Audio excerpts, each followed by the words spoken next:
Good morning. Welcome to Conversations in the Corner with Latish Corner. I am here with a special guest. I'm going to let him introduce himself. Good morning. My name's Shawn Allison. Shawn Allison. Where are you from? Born and raised in Houston, 3rd Ward, Texas. Okay. How old are you? 46. When's your birthday? September the 19th. Virgo power. Not Virgo power. Not this early on. So what do you do? What I don't do. That's a quick question. Okay. Well, let's start with just like 2 or 3 things that you do. Well, I'm an author. I'm a drug counselor. I'm a mentor. I'm a speaker. Okay. Where can we get your book? On Amazon, you can get it hand in hand too. Get an autographed copy. Take your picture too. How much is that? Well, Breaking the Cycle is 26, and I think the Boys Cry 2 is like 16. So you have two. Got 2 books. And so say the names again for me. Breaking the Cycle, and then Boys Cry 2 is my latest one. Oh, okay. Boys Cry 2. So speak a little bit about what's that about. Well, as boys, as men, we was taught men don't cry, boys don't cry. And I like to always give an example. Just say like you got 2 kids outside playing, a boy and a girl. They 5, both of them 5. Both of them riding their bike, both of them fall down, both of them crying. As parents, we're going to go out to the girl and say, where you cry? Where you hurt at? Show me where you hurt. What can I do to make it better? What we going to tell the boy? Get up, don't Get cry. up, boy, don't cry. And so I wrote this book to give men a permission statement to this okay to cry. Okay, that's really, really nice. So, drug counselor. What kind of do you mentor more to adults or children? Both, but my preference, my specialty is boys. Matthew Gladwell got a book called Outliers, and in that book he said it takes 10,000 hours to be an expert, and I'm an expert in the male season. I'm an expert. Definitely. So, I met you because you were doing the Narcan. So, speak a little bit about that. Okay, so August 31st is International Overdose Awareness Day, and our initiative is called It's Our Problem Too, because statistics show that we had the highest overdose deaths, opioid overdose deaths. In Houston? Or? Period, black people, period. Oh, wow. Opioid abuse been around, but it used to be like mostly rich white people did opiates. It was like prescription drugs. But like the data shows now that we had the highest overdose deaths. Fentanyl is in everything, so what Narcan does is it reverses the opioid overdose. How do you know someone's overdosing? Well, it's signs like, for one, they won't be responsive. So it's like the first thing you want to do is try to wake them up. You'll be surprised when you wake somebody up off their high, they're gonna be mad at you. More than grateful that you woke them up, they're gonna be mad. Mm. But I love to say I'd rather blow your high than watch you die. That is really, really deep. Yeah. So, do you have any children? Well, I got 2 grown kids, How old are they? 30 and 31. Oh, wow. They really are grown. What do they do? My son is in the Navy, and then my daughter is like, she's an up-and-coming rapper. Oh, okay. Do you want to say her name, or you want to Nah, keep she it private? don't, we got a little pack that I don't use. I don't name drop her because I don't want her. She don't want people to say, "Oh, you just give me a shot because you know my daddy," or "You just want to talk to my daddy." That's actually pretty cool. Yeah, so that's how we got it. And you run into her, you'll kind of see the similarities or something like that. But she's from Houston as well. Yeah, I'll be more behind the scenes. Oh, okay. All right. Do you like to travel? Yeah, I love to travel. So, where are some places you've been? Well, I recently, because I was one of those guys that thought that you couldn't get a passport so I recently got a passport, and I've been to Tulum, I've been to Cancun, just out the country, but then it ain't too many states I ain't been All right. So, where's your favorite state in the United States? to. I'm a little biased, so Texas. Well, Houston. other than Texas. Other than Houston, I say San Francisco. Okay. What did you like about San Francisco? The vibrant. And then so what I need to do is go back and do some more traveling with this mindset, because you live where I went, I was trying to hustle. So every time I went, I looked what's more lucrative for me. Mm-hmm. If I'm gonna spend some money to go, how much money I'm gonna make when I get there. So, what kind of hustling was you doing? breaking the law. No, Right. I sold. So you were going to San Francisco to sell drugs. Yeah. How long ago was that? The last time I went was like 2014 before I went to prison. Oh, how long were you in prison? 6 years. 6 years. And that was for drugs? Yeah. Okay. Did you get any degrees or anything while you were like that? Yeah, I got a couple of trades, and then I took like small business appliance, computer aided drafting, um, like learned how to buff floors and stuff like that. And then I came home and went to Alvin Community College. That's when I finished the LCDC. Graduated summa cum laude too. And now I go to Prairie View. Congratulations. Yeah. Congratulations. Yeah. So how long have you been home? September the 4th, gonna be 6 years. Congratulations. I came home 2 weeks for my birthday. Wow. So you have a couple of big dates coming up. Yes, ma'am. So what are you gonna do for your birthday? Be in Vegas. All right. Do you have any plans for Vegas? I'll probably do a little sightseeing, or I might do some little shopping to see what they got out there. They really don't have much out there that we don't have out here, but I love about Vegas. I like to walk around because I'm cheap. I'm very, very cheap. So anything that I can do for free, I love to do it. And so you have Circus, you have the Bellagio, you have Caesar's Palace, you have MGM, you have Excalibur. I could go on and on about the different hotels. So you can walk around to the different hotels, and each hotel has different things. The Monte Carlo, and they even have like a tram track or something that goes around to the different hotels. So yeah, you could actually. I used to take my children when they were younger because you can walk around for free. By the time you make them walk around Vegas for 2 or 3 hours, they come back to the room, they tired. Yeah. And then Circus has a carnival and like amusement park inside. So then we could do the amusement park and go to the circus all inside that hotel. So, but I'm Vegas out. I've been to Vegas probably 9 times, and there's only so much you can do in Vegas when you cheat. I'm glad you told me that too, because that's one thing that my biggest struggle since I've been home is like trying to switch my mindset from thinking like a deep boy. Because like when I was a deep boy, I don't care about cost. I ain't care about nothing, how much nothing cost. I never checked the price on nothing. I want it, I see it, I'm buying it. Mm-hmm. But like, nah, I gotta remember that. You on a budget? Yeah, I ain't hustling. This ain't no fast, but this ain't no illegal money. You're on a budget. But I honestly have to make a game out of it. For me, I love it. It gets me excited because I love to travel, right? But I like to travel on a budget. So I like to see how cheap I can do it. Like if I feel like I can do a round trip trip for about $600. That's my Airbnb, that's my plane, and that's my food. If I can do that, I win. But if I go and spend too much money, I feel like they got over on me, and I don't like that feeling. Mm-hmm. So, what are some places that you want to go that you haven't been? Jamaica for one, Dubai. I want to go to Africa, Johannesburg. How far away is? Do you know how far away that plane ride is?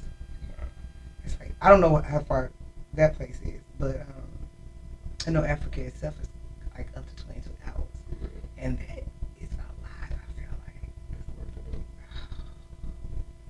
I'm gonna have to think on that. I'm gonna have to pray on that because that's a long. Because for me, at 4 hours, I'm ready to just get off the plane. I'm about to lose it. I can watch 2 good movies, and then after that, I need to get off this plane. But I like small, like 3 hours. I think even Vegas is 4 hours. So when I get, I'm ready to get out. So do you gamble? I used to, so I ain't gonna do it. I might go sit down a little bit just to have the full experience. Why go to Vegas? You don't gamble. Or I might place a bet on something or something. I like roulette. You know how to play roulette? Mm-hmm. Roulette is the easiest. Oh man, that's where it's at. So roulette, let's say it's red, black, and green, and then you have your numbers. Yeah. But I mean, I don't know. I'm not even gonna try to break it down to you because I'm not an expert on it. But that's the one that I like to play if I'm gonna play anything because I think the odds of you winning are greater than any other games with the slots. But I don't like.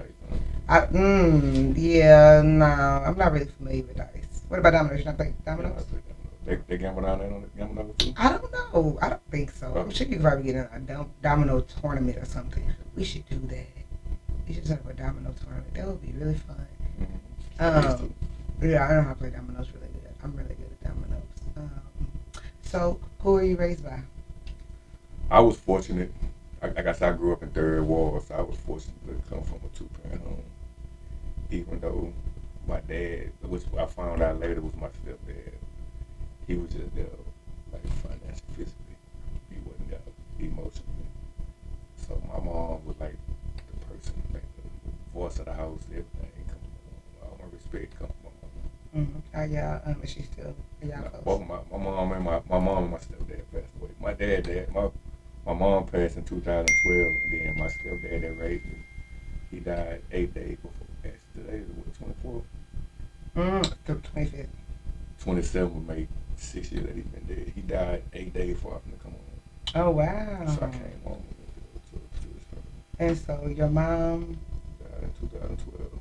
and were you here? Or? I was out. I was home for my mom, but I wasn't home for my dad. Okay.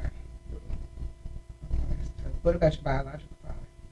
We got a great relationship now. See, I only got my heart broke one time my whole life, and that was by my mom. I was like, I'm the second child, and I was like infatuated with my mom. I love my mom. Everything I did, I wanted to impress my mama. And one day I seen, like I was like 8, 9. My dad was out of town working, and I seen a man come on my room. But that was 8. Fast forward 7 years later, she said, I need to take you somewhere. I said, where we going? I said, we're going to Aunt T house.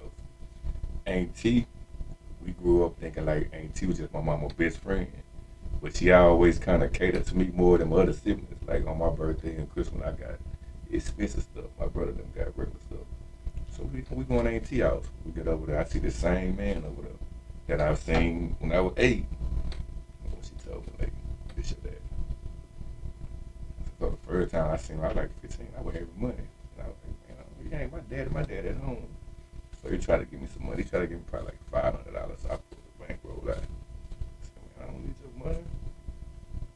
And so then, I say life lived forward and understood backwards. When I left that day, like, thoughts was going, like, damn, why ain't you want me? So all my life, I was like, damn, no, I wasn't good enough for him to want me. And I'm his oldest child. And so later on my mama deathbed, she said, I want you to call your daddy, your real daddy. Called him over there tomorrow. So we got my daddy, the one that raised me, my biological daddy, and my mom. And she said, anything y'all need to talk about, let's talk about it right now while I'm still here. Y'all gonna be mad at anybody, be mad at me. He both y'all sons. I finna go and both of y'all better take care of him. That's deep. Yeah. Now, like I told my biological dad, I say now, I realized I didn't need you then, but I need you now. And so he helped me transition from, because I'm a street dude, I've been in the streets. Like, I've been in the streets since I was elementary. I always been a geek in school, but I've been in the streets. So I didn't know how to live life on life terms legally. So my dad is helping me transition to that. What did your dad do? My dad retired. He was in the Air Force. And so he got a couple of little businesses. He got some land in Louisiana and stuff like that. He's real spiritual too. And so he keeps me grounded. Help me stay grounded. It's never too late. Yeah. That was really nice. Do you guys ever try to do like a father-dad trip? I mean, not a father-son trip. That's what we're doing for, I'm going to Vegas with my dad. Yeah. We've been planning. So after we come from Vegas, the next thing that we're doing is we're going to Germany. Because he said, I want to know, he been there what? He's been Air Force. So it's a couple of places I want you to see outside of America. So you can get a broader scope of how great we are outside of America as black men. So we're going to Germany. With my dad, we meet like every Saturday morning we can. We're going to go sit down and have breakfast and talk. I wonder if there's a lot of black men in Germany, if that's what he's trying to say. He said he want me to see it. I never even thought about Germany. I said, why you want to go there? He said, I just want you to see. I want you to see. Oh wow! I look just like my daddy. Right, I bet you it's something to see. Yeah. Now I'm more curious Yeah. about what it is he wants you to see. Out of all the places, he said, I thought he was going to say like Africa. He said Germany. But I keep hearing Germany, like from just different people. So it has to be something in Germany to see. Now I'm curious what it is. Yeah.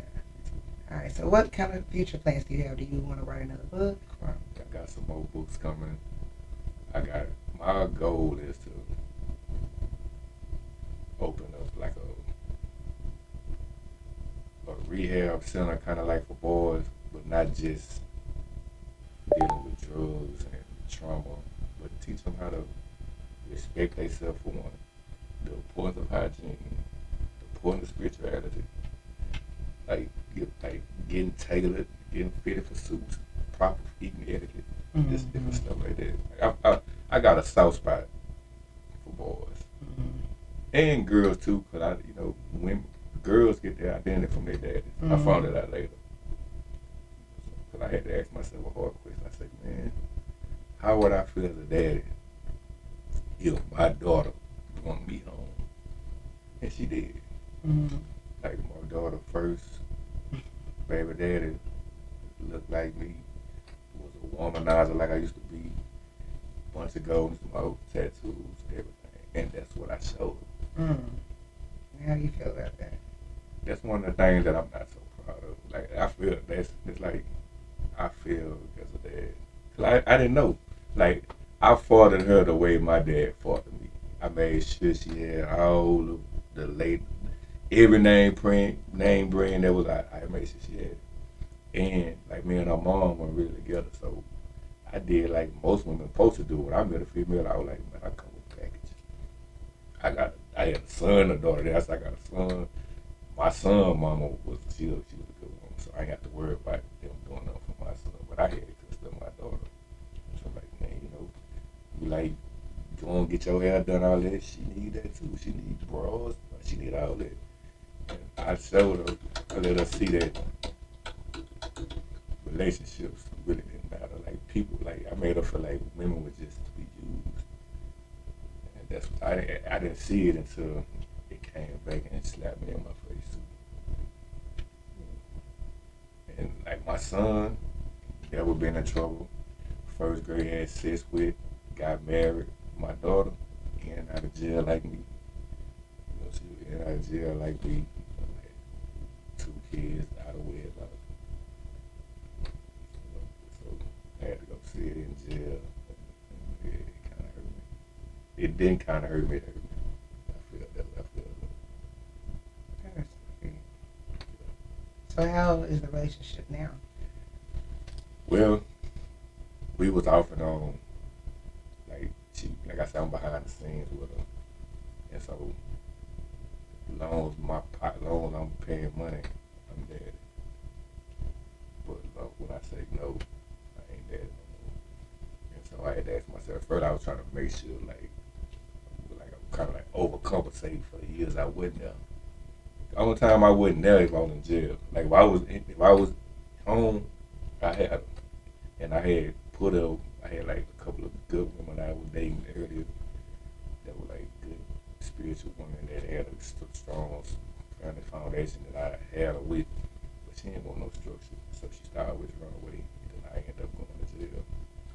And so this time she had caught a case, and I told her, I said, let me tell you something, man. I'm gonna go on bun you out, and when I bun you out, this is it. I say I tried to be there for you on every front. I done been in jail, juvenile. I done been to the hospital with you. I watched your baby come out, everything. I said, now once I bun you out against my better judgment, because I know what you're going to do. You're going to feel like this my name on it. You're going to jump on. You're not going to pay none of that. And I know this. But just to show you that I love you and I want to be down with you, I'm going to bun you out. But that's it. Don't ask me for nothing. She got out on bond, jump on, called me, tell me, can I send her some money where she can like go on the run? And I was like, nah. And then I told her, I said, you know what? gave you 30. I don't owe you nothing no more. It hurted me to say it. I said, but I don't owe you. And I sure have to pay your love. I ain't gonna buy your love. Mm-hmm. I said, because you already made me do something that I struggle with when I had a daughter. See, most men want boys. Mm-hmm. It's easy to have a son, though. You think so? Yeah, for a man. Because just think, it's easy for me to transform into you what I already got. Mm-hmm. But what about you got a daughter? Now I gotta go against everything. I gotta unlearn and relearn to teach you everything that I go. Like, I'm 70, baby. I grew up in the era like, man, we don't trick. That's tricking. I ain't giving you nothing. It was like the mindset that I had. And so, like, now every time you hit my pocket up, I gotta remember, man, you my daughter. And I gotta remember, like, oh, everything that I done did to a woman, it's gonna come back on me with my daughter. Mm-hmm. And so, like, she challenged me in ways. She stretched me in ways that challenged me in ways that I understand. Now, I ain't like it then, but I understand. I understand now. So, with you knowing what it's like to be a single father of a woman or a young girl, what's some advice you would give to single mothers? Well, one thing I tell them is, I salute them first. I tell them congratulations and a job well done, even if you feel like you didn't do a job well done. Mm-hmm. However, and just don't take nothing from you. You didn't make that child by yourself. You can't raise them by yourself. Mm-hmm. And one thing, especially dealing with a single mama that got a boy, because you want them to have different perspectives. You want them to see stuff. Because I always tell boys, Dad teach you how to survive, Mama teach you how to thrive. So we need both. Mm-hmm. So he got to get his survival skills too from the guy. So he won't see stuff or react. We can learn how to respond and not react. See, women react. It's not a bad thing. Women emotion, they wise to react. Mm-hmm. Men not supposed to be wise to react. Mm-hmm. But he got to get that from being around other men. So even if he might co-parent and might not work for you, still find some other kind of men to put around him to learn how to react to stuff, how to see stuff from men. Men's point of view. Exactly. So even though I cut hair, what I do, because I do agree with you, I let him go to men barbers, to get his hair cut, so he can just have that man's presence. And he plays basketball, and he has a job now, so I'm really proud of him because his little attitude has kind of tapered off a little bit since he's had a job. So as long as I keep him busy, he's pretty good. Also, but you just make sure you do this too, because it's the difference between a male and a man. Mm-hmm. So you don't want him to get no advice from no male. Mm-hmm. You want to get advice from a man. Okay, so how am I supposed to know the difference? You need to be able to have some conversations and just listen. See, that's the thing that people don't understand. It's a more is caught than taught. Right? So a person will show you or tell you who they are. You just listen and see it for what it is. Mm-hmm. Don't try to interject your part. Just listen to them and ask some questions to see how he gonna respond, and you'll be able to differentiate if he's a man or he's a male. Cause one thing I want you to know about me is that I used to be popular. Like, I was always I want a business boy, most likely to succeed. I was straight A student. I want homecoming king, stuff like that too. And then it transferred into the street. Like I was always smart. I was like the man on the street, and guys used to hate me. And so one time, a guy I grew up with, we gambling, and we get into it over dice, right? It's like in 97, 98. We get into it over dice, but he didn't want to fight. And so I wanted to fight him, he didn't want to fight. So I said, I know how to get at him. So the girl that his baby mama at the time was like a female I used to mess with. I was like her first, right? So I said, I know how to get back at him. I know how to get him. So I did something with her. And she ended up getting pregnant. So she had a son for me, right? And so I ended up going to jail like 98. My son came like 98. And so 2000, the girl I messing with, she come see me.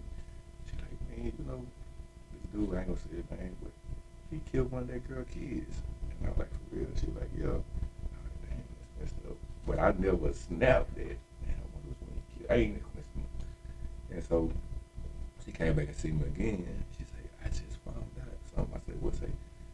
You know, the one that he killed was her son. She only had one son at the time. I said, yeah. I said, damn, that was my son. And she was like, that's what I'm telling you. Like, I said, damn, they killed my son. Like, so I found out that he, like, stomped on his skull and he, like, stuck a pole up his rectum, right? This is real? It's real. Like, in 2001. And so, July the 15th, my son would have been 27. And so, for when I found it out, I've been in prison like 5 times. And I used to always kind of intentionally, but not unintentionally, try to go to jail to get at him. Cause like back then you can write people, and people was touching, but I wanted to do it myself. I'm like, nah, I need to get it for myself, right? And so one day while I was down in that prison the last time, I forgave him. Because I was like, okay, if I play the tape out, I got a son, I got a daughter. They need me to. So if I would have got a chance to kill him, because he got a life sentence, he ended up plea bargaining for life to beat the death penalty. So he got a life sentence. He been gone like 27, 28 years. And I was like, if I would have killed him, I would have had a death penalty, life sentence, and I would have been out here for my son.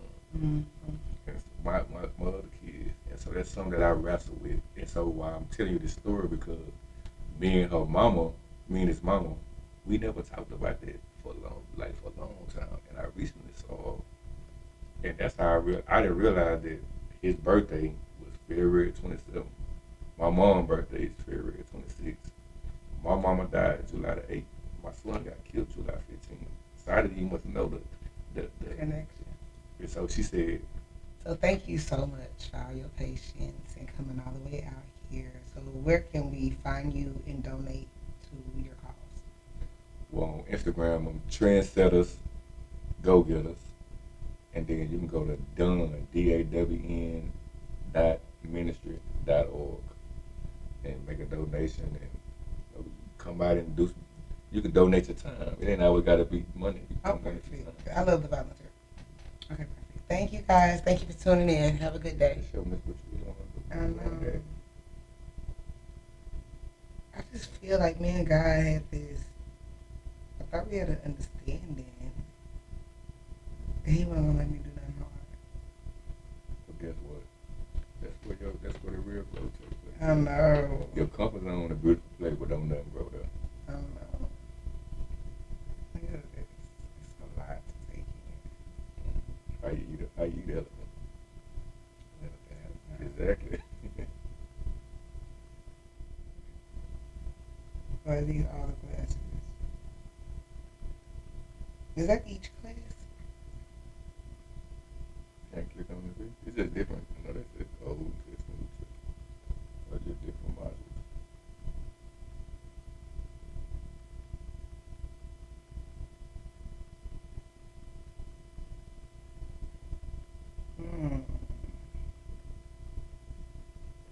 It looks like a lot of work.